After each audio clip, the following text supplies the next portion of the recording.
सोचो, अगर तुम अभी किसी ऑफिस में बैठे हो, स्क्रीन पे घूर रहे हो और सोच रहे हो यार ये मुकेश अंबानी, रतन टाटा, विजय शेखर शर्मा, दीपेंद्र गोयल, पीयूष बंसल, अमन गुप्ता, रितेश अग्रवाल, नारायण मूर्ति, इन जैसे लोग इतना बड़ा बिजनेस कैसे बना लेते हैं? क्या उनके पास जन्म से ही करोड़ों रुपए थे? क्या बिना पैसे के बिजनेस शुरू करना इम्पॉसिबल है? अगर आपको भी ऐसा लगता है तो आप एक बहुत बड़े भ्रम में जी रहे हैं। आज की दुनिया में सबसे बड़ा झूठ यही है कि बिजनेस करने के लिए सबसे पहले पैसे की जरूरत होती है। सच्चाई इससे बिल्कुल अलग है, क्योंकि अगर पैसा ही बिजनेस का असली मंत्र होता तो धीरू भाई अंबानी, नारायण मूर्ति और फ्लिपकार्ट के फाउंडर्स जैसे लोग कभी भी अपना साम्राज्य खड़ा नहीं कर पाते। इन लोगों ने कुछ ऐसा किया जो बहुत कम लोग समझते हैं। इन्होंने पैसे से नहीं, लीवरेज को यूज करके बिजनेस खड़ा किया। इसे हम रिसोर्सफुलनेस भी कह सकते हैं। मतलब बिना खुद का पैसा लगाए जो भी रिसोर्सेज आपके पास अवेलेबल हैं उसका सही इस्तेमाल करना, और अगर कुछ भी नहीं है तो दूसरों के रिसोर्सेज और सिस्टम्स का इस्तेमाल करके अपना बिजनेस खड़ा करना। अगर आज की वीडियो आपने एंड तक देख ली तो आप समझ जाओगे कि एक छोटा सा किराने की दुकान चलाने वाला दुकानदार, एक सड़क पे बाइक चलाने वाला आदमी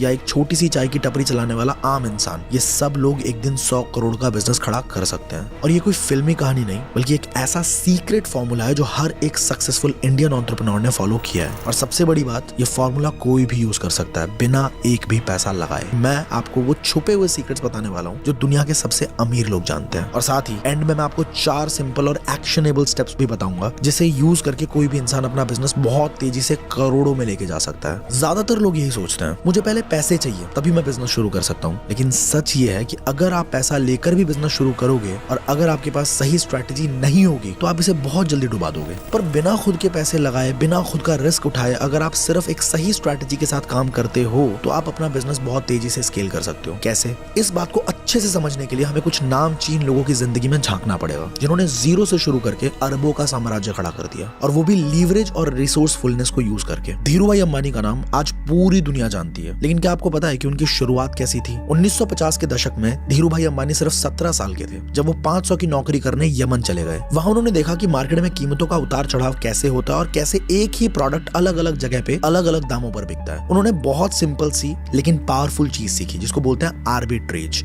अब ये आर्बिट्रेज क्या होता है? ये एक बहुत सिंपल लेकिन कमाल की स्ट्रैटेजी है। इसमें कोई भी व्यक्ति एक ही चीज को एक बाजार से सस्ते में खरीद कर दूसरे बाजार में महंगे में बेच सकता है। धीरू भाई ने देखा कि यमन में पेट्रोल बहुत सस्ता था और भारत में काफी ज्यादा महंगा था, तो उन्होंने वहां से सस्ते में खरीदा और भारत में ऊंचे दामों पर बेचना शुरू कर दिया। इससे उन्हें बहुत बड़ा मुनाफा हुआ। जब वो भारत लौटे तो उन्होंने कपड़ा मार्केट में एंट्री ली। लेकिन यहाँ एक बड़ा सवाल, अगर उनके पास खुद का पैसा नहीं था तो उन्होंने बिजनेस कैसे शुरू किया? यहीं पे आता है कंसेप्ट लीवरेज का। उन्होंने कभी भी खुद की फैक्ट्री नहीं लगाई, उन्होंने कभी खुद के पैसे से कपड़ा नहीं खरीदा, बल्कि उन्होंने पहले ऑर्डर लिया फिर माल खरीदा। मतलब पहले कस्टमर का पैसा फिर डिलीवरी। रिलायंस का आईपीओ सिर्फ 10 रुपए पर शेयर पे लॉन्च हुआ था और उस समय 57,000 लोगों ने इस कंपनी में इन्वेस्ट किया। आज रिलायंस सिर्फ एक कंपनी नहीं बल्कि 19 लाख करोड़ की इंडस्ट्री है। So what's the learning here? अगर तुम्हारे पास पैसा नहीं है तो दूसरों के पैसे और मार्केट गैप का सही इस्तेमाल करना सीखना पड़ेगा। नारायण मूर्ति, वो नाम जिसने भारत को आईटी सेक्टर का ग्लोबल लीडर बना दिया। लेकिन क्या तुम्हें पता है कि जब उन्होंने इन्फोसिस की शुरुआत की थी तब उनके पास खुद को संभालने तक के पैसे नहीं थे। आज इन्फोसिस की मार्केट वैल्यू 6.5 लाख करोड़ से भी ज्यादा है, लेकिन उसकी शुरुआत सिर्फ 200 रुपए से हुई थी। लेकिन सवाल यह है कि क्या बिना पैसे के इतनी बड़ी कंपनी बनाई जा सकती है? 1970 के दशक में जब भारत में कंप्यूटर और आईटी सेक्टर लगभग ना के बराबर था, तब नारायण मूर्ति को यह समझ आ गया था कि आने वाला समय सॉफ्टवेयर्स का होगा। लेकिन उनके सामने सबसे बड़ी समस्या थी कि कैसे एक आईटी कंपनी शुरू करें जब भारत में इस फील्ड का कोई बड़ा एक्सपर्ट था ही नहीं। यहाँ पे अगेन उन्होंने भी लीवरेज का इस्तेमाल करना शुरू किया। उन्होंने अपने 6 दोस्तों को कन्विंस किया कि वो उनके साथ मिलकर एक सॉफ्टवेयर कंपनी की शुरुआत करें। उनके पास ऑफिस के लिए भी जगह नहीं थी, उनके पास कंप्यूटर्स नहीं थे, उनके पास क्लाइंट्स भी नहीं थे, लेकिन उनके पास एक चीज थी, नॉलेज। उन्होंने देखा कि अमेरिका और यूरोप की बड़ी कंपनियों को सस्ते लेकिन टैलेंटेड सॉफ्टवेयर इंजीनियर्स की जरूरत है और भारत में बेहतरीन इंजीनियर्स तो थे ही, लेकिन उनके पास मौके नहीं थे। यही था उनका मार्केट गैप। उन्होंने सोचा कि अगर हम भारतीय इंजीनियर्स को ग्लोबल कंपनियों के साथ कनेक्ट कर दें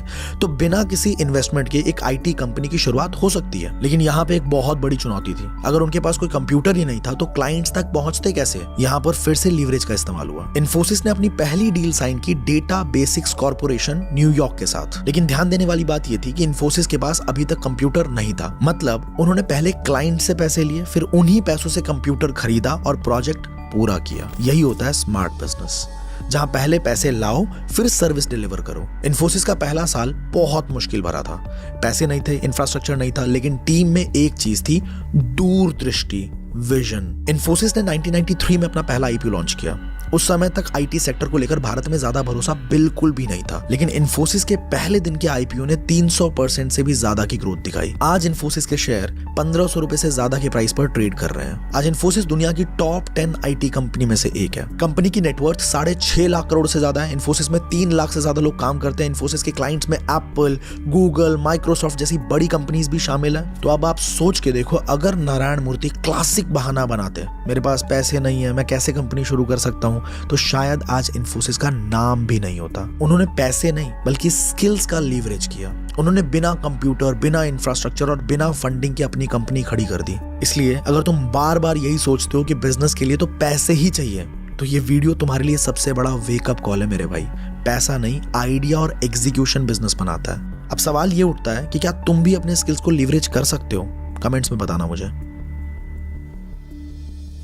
साल था 2007 और दो साधारण लड़के सचिन बंसल और बिनी बंसल बैंगलोर में एक छोटे से कमरे में बैठे एक आइडिया प्लान कर रहे थे, जिसने भारत में ई कॉमर्स का पूरा गेम बदल दिया। आज फ्लिपकार्ट की वैल्यू 3 लाख करोड़ से ज्यादा है और ये भारत के सबसे बड़े ऑनलाइन मार्केट प्लेस में से एक है। पर क्या आपको पता है, फ्लिपकार्ट की शुरुआत सिर्फ और सिर्फ 4 लाख रुपए की पूंजी से हुई थी।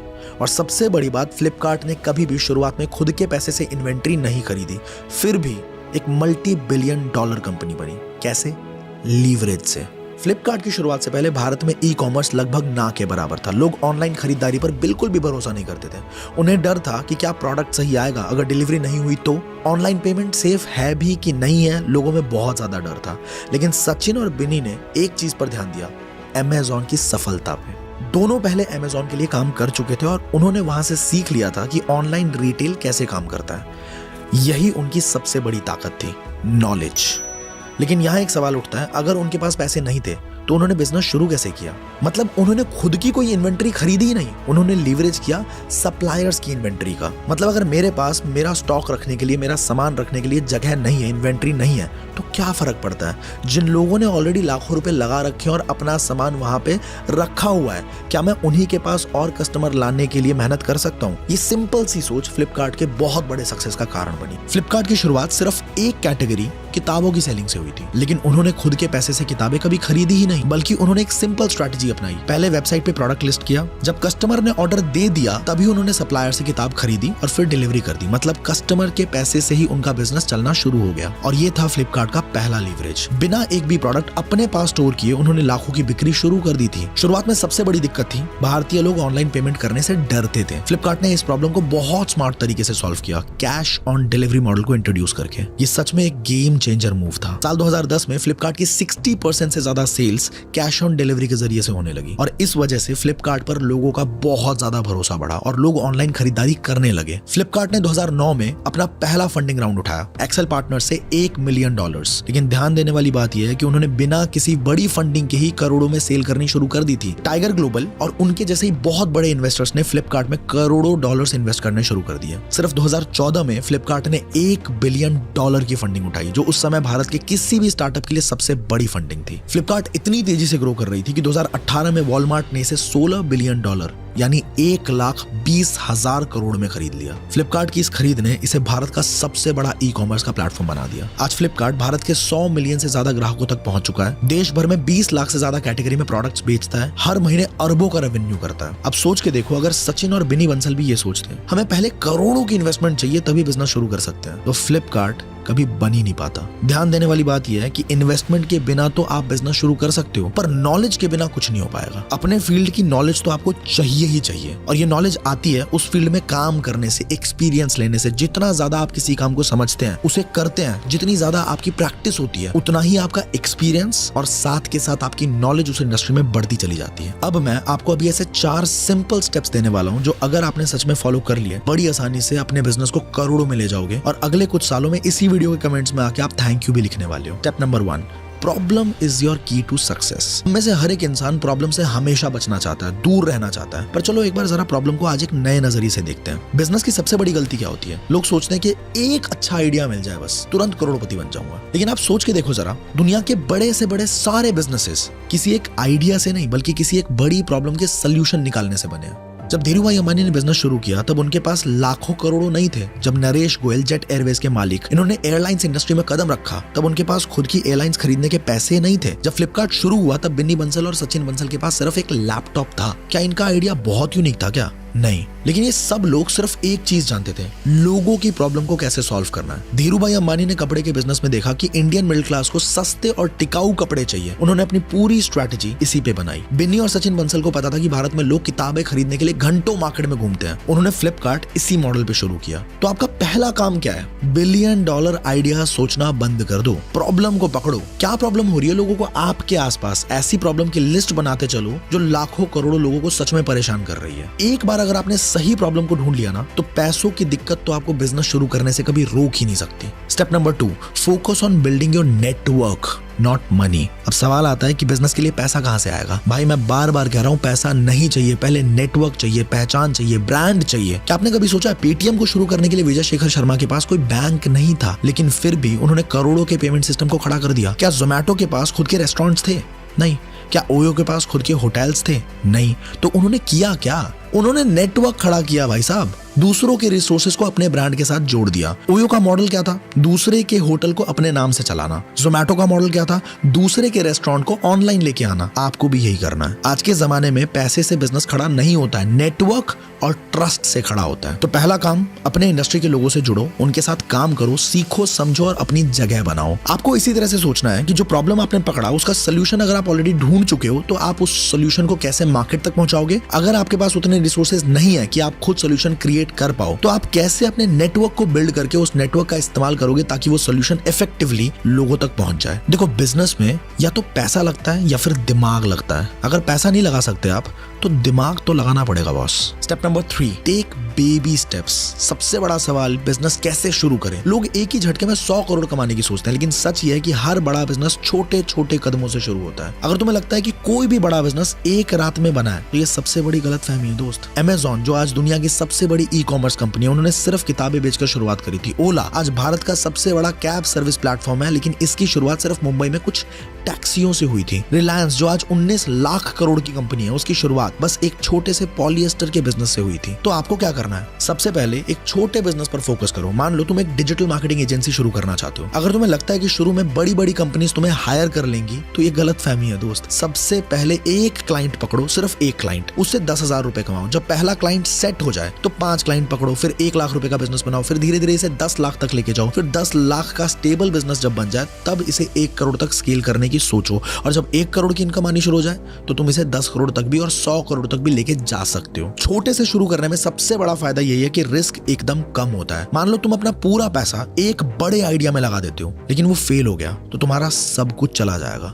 लेकिन अगर तुम छोटे से शुरू करोगे तो तुम सीखते रहोगे, गलतियां करोगे, लेकिन नुकसान बड़ा कभी भी नहीं होगा। स्टीव जॉब्स ने भी पहले अपने गराज में बैठकर एप्पल की शुरुआत की थी। धीरूभाई अंबानी भी पहले छोटे छोटे बिजनेस डील्स करके रिलायंस को खड़ा कर रहे थे। अगर वो भी सोचते कि मुझे सीधा 100 करोड़ का बिजनेस चाहिए तो आज वो कहीं नहीं होते। Step number 4, be hungry for knowledge. अक्सर लोग सोचते हैं कि बिजनेस शुरू किया तो सीधा सीईओ की कुर्सी पे बैठूंगा, बड़ी बड़ी गाड़ियों में घूमूंगा और लोग उन्हें बॉस कहकर बुलाएंगे। लेकिन दोस्त, बिजनेस का असली खेल सीखने से शुरू होता है, बॉस बनने से नहीं। बड़ा बिजनेस खड़ा करने के लिए पहले खुद को छोटा बनाना पड़ता है। अगेन हम यहाँ पे धीरूभाई अंबानी का एग्जांपल ले सकते हैं कि पेट्रोल पंप से लेके अरबों का साम्राज्य खड़ा करने वाला इंसान आज भारत के सबसे बड़े बिजनेस आइकन में से एक है। लेकिन उन्होंने क्या सीधा अरबों के बिजनेस से शुरुआत करी थी? नहीं। धीरूभाई अंबानी की पहली नौकरी क्या थी? एक पेट्रोल पंप पे सेल्समैन की। उन्होंने इसे सिर्फ नौकरी नहीं समझा, उन्होंने यहीं से बिजनेस के असली सबक सीखे थे कि कैसे कस्टमर सोचता है, कैसे पेट्रोल के दाम बदलते रहते हैं, कैसे छोटी छोटी बचत से बड़ी पूंजी बनाई जा सकती है। यहीं से उन्होंने बिजनेस की दुनिया में अपना पहला कदम रखा। उन्होंने छोटे से सीखा, बड़े में खेला। रतन टाटा अरबपति होकर भी मजदूरों के साथ रहना सीखा। रतन टाटा का परिवार पहले से बिजनेस में था, लेकिन उन्हें सीधे टाटा ग्रुप का चेयरमैन नहीं बना दिया गया। उनके दादाजी JRD टाटा ने कहा कि अगर तुम टाटा ग्रुप चलाना चाहते हो तो पहले इसे नीचे से समझो। रतन टाटा को टाटा स्टील की फैक्ट्री में भेज दिया गया। उन्होंने वहां मजदूरों के साथ काम किया, धूल धक्कड़ में रहे, लोहे के सामान उठाए, जमीन पर बैठकर खाना खाया, कैसे एक लोहे की छड़ बनती है, कैसे मजदूर 12-12 घंटे मेहनत करते हैं, कैसे ग्राउंड लेवल पर कच्चा माल तैयार होता है। रतन टाटा ने सिर्फ सिर्फ कंपनी के कागज नहीं देखे, कंपनी का असली ग्राउंड वर्क भी समझा। तभी जाकर वो दुनिया के सबसे बड़े बिजनेस लीडर्स में से एक गिने गए। इन्फोसिस के फाउंडर नारायण मूर्ति आज भारत के सबसे बड़े IT बिजनेस लीडर्स हैं। लेकिन क्या आपको पता है कि उनकी पहली सैलरी सिर्फ 1000 रुपए की थी। वो एक इंजीनियर थे, लेकिन उन्होंने सबसे पहले एक छोटी सी नौकरी करी। इसी दौरान उन्होंने सीखा कि कोडिंग कैसे होती है, कैसे बड़ी बड़ी कंपनियां टेक्नोलॉजी में पैसा लगाती हैं, कैसे एक छोटे से आइडिया से बड़ा बिजनेस खड़ा किया जा सकता है। अगर नारायण मूर्ति चाहते तो वो किसी बड़े बिजनेस हाउस में घुसकर अच्छी सैलरी, ऊंची सैलरी वाली नौकरी पकड़ सकते थे, लेकिन उन्होंने भी पहले अपने दिमाग में सीखने की आग जगाई, फिर उसे करोड़ों की कंपनी में बदल दिया। तो फाइनली आज मैंने आपको वो फॉर्मूला दिया जिससे 0 से 10 करोड़ का बिजनेस और 10 करोड़ से 100 करोड़ का बिजनेस खड़ा किया जा सकता है। अब ये आपके ऊपर है कि आप इसे सिर्फ सुनकर भूल जाओगे या इसे अपनी लाइफ में अप्लाई भी करोगे। क्या वाकई में अपना खुद का बिजनेस शुरू करने के लिए तैयार हो? कमेंट में लिखना आई एम रेडी, और मेरे को ये भी बताना कि कौन सा बिजनेस आपको सबसे ज्यादा पसंद है। अगर ये वीडियो आपको पसंद आई है तो इसे लाइक जरूर करना, इससे मुझे बहुत इंस्पिरेशन मिलती है। आप अपने दोस्तों के साथ शेयर भी कर सकते हो ताकि हर एक इंसान जो बिजनेस करना चाहता है उसे एक सही रास्ता मिल पाए। चैनल पे अगर पहली बार आए हो तो सब्सक्राइब करना मत भूलना, ताकि इस तरह की वीडियो जब भी मैं अपलोड करूं आप बिल्कुल भी मिस ना करो। इस तरह की वीडियोस बनाने में, स्क्रिप्टिंग में, शूट में, एडिटिंग में वाकई बहुत ज्यादा एफर्ट्स लगते हैं, तो आप सोच भी नहीं सकते मुझे कितनी खुशी होती है जब आप इस तरह का सपोर्ट दिखाते हो। मैं आपसे मिलूंगा अगली वीडियो के अंदर। और सुनो, अगर आप ये जानना चाहते हो कि कौन से ऐसे एवरग्रीन बिजनेसेस हैं जो कभी बंद हो ही नहीं सकते, बेस्ट बिजनेसेस हैं, और 2025 में एक इंसान बिना पैसों के भी वो बिजनेस शुरू कर सकता है और बहुत ग्रो कर सकता है, राइट वाली वीडियो पे क्लिक कर देना।